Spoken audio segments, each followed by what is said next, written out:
ಹಾವೇರಿ ಜಿಲ್ಲೆಯ ರೈತರೊಬ್ಬರು ಎಲೆಕೋಸು ಬೆಳೆ ಉಳಿಸಿಕೊಳ್ಳಲು ವಿಶಿಷ್ಟ ರೀತಿಯ ಕೃಷಿ ವಿಧಾನವನ್ನು ಅನುಸರಿಸಿರುವ ಘಟನೆ ಗಮನ ಸೆಳೆದಿದೆ. ಎತ್ತುಗಳ ಬಾಡಿಗೆ ದುಬಾರಿಯಾಗಿರುವ ಹಿನ್ನೆಲೆಯಲ್ಲಿ ಮನೆಯ ಮಕ್ಕಳೇ ಕುಂಟೆ ಎಳೆದು ಕಳೆನಾಶ ಕಾರ್ಯದಲ್ಲಿ ತೊಡಗಿರುವ ದೃಶ್ಯ ಗ್ರಾಮದಲ್ಲಿ ಎಲ್ಲರ ಗಮನ ಸೆಳೆಯುತ್ತಿದೆ. ಹೌದು, ರಾಣೆಬೆನ್ನೂರು ತಾಲೂಕಿನ ವೆಂಕಟಾಪುರ ತಾಂಡದಲ್ಲಿ ಶಂಕರಪ್ಪ ಎಂಬ ರೈತನ ಕುಟುಂಬದಿಂದ ಈ ವಿಭಿನ್ನ ಕೃಷಿ ಪ್ರಯೋಗ ಕಂಡುಬಂದಿದೆ. ಲಕ್ಷಾಂತರ ರೂಪಾಯಿ ಖರ್ಚು ಮಾಡಿ ಬೆಳೆದಿರುವ ಎಲೆಕೋಸು ಬೆಳೆ ಹಾಳಾಗಬಾರದೆಂದು ಅವರು ಎತ್ತು ಅಥವಾ ಟ್ರ್ಯಾಕ್ಟರ್ ಬಳಸದೆ ಪರಂಪರೆಯ ಕುಂಟೆ ಮೂಲಕವೇ ಕಳೆ ನಾಶ ಮಾಡುತ್ತಿದ್ದಾರೆ.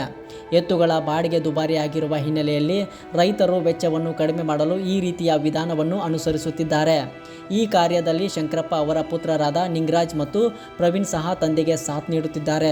ಪ್ರತಿ ವರ್ಷವೂ ಇದೇ ರೀತಿಯಲ್ಲಿ ತಮ್ಮ ಜಮೀನಿನಲ್ಲಿ ಕಸ ತೆಗೆಯುವ ಕೆಲಸವನ್ನು ಕೈಯಿಂದಲೇ ನಡೆಸುತ್ತಿರುವ ಈ ಕುಟುಂಬ ಕಡಿಮೆ ವೆಚ್ಚದಲ್ಲಿ ಬೆಳೆ ಉಳಿಸಿಕೊಳ್ಳುವ ಪ್ರಯತ್ನ ಮಾಡುತ್ತಿದೆ. ಟ್ರ್ಯಾಕ್ಟರ್ ಅಥವಾ ಯಂತ್ರಗಳ ಬಳಕೆ ಇಲ್ಲದೆ ನಡೆಯುತ್ತಿರುವ ಈ ಕೃಷಿ ಕಾರ್ಯ ಗ್ರಾಮೀಣ ರೈತರ ಸವಾಲು ಮತ್ತು ಹೋರಾಟವನ್ನು ಪ್ರತಿಬಿಂಬಿಸುತ್ತಿದೆ.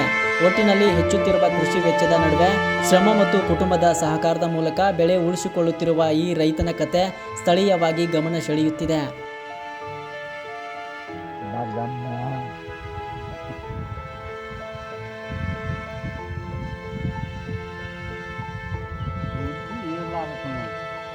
दिख रहा है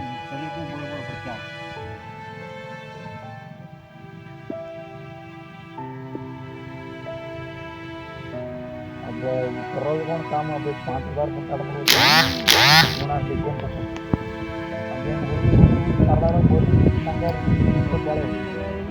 अब वो गाड़ी का जानो बोल बराबर बोलने चलेगा तो खतर तो मंगा रहा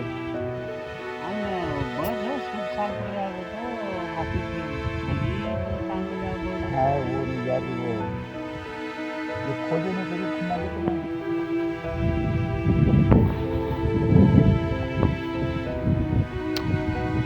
ಓಡ್ರೋ ಕಿರೋ ಹಾರು ಓರೋದು ಹಾರು ಅಡಿಗೆ ಲೇಮ್ ನೋಡಿ